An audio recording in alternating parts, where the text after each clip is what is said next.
Peace and love, everybody. This is Young Nas from iGotOptions LLC, and in this video I want to talk about what ETF holdings are. So, ETF holdings are a fancy word for the stocks that make up what an ETF is. So just a quick refresher, an ETF is basically like a fund that tracks how some sort of asset is moving.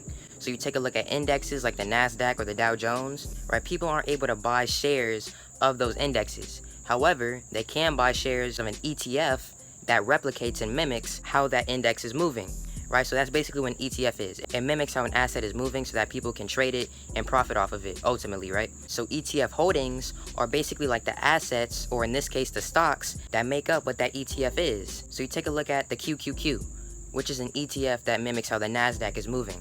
And if you know about the NASDAQ, you know that it's all about technology. The NASDAQ contains a bunch of technology stocks. So with that being said, if you take a look at the QQQ's holdings, you'll see that stocks like Apple, Microsoft, and Amazon make up majority of the QQQ.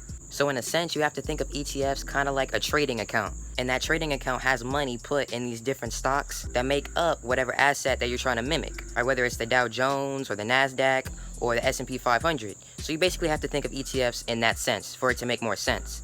However, that's what ETF holdings are. They're the stocks that make up how those ETFs move.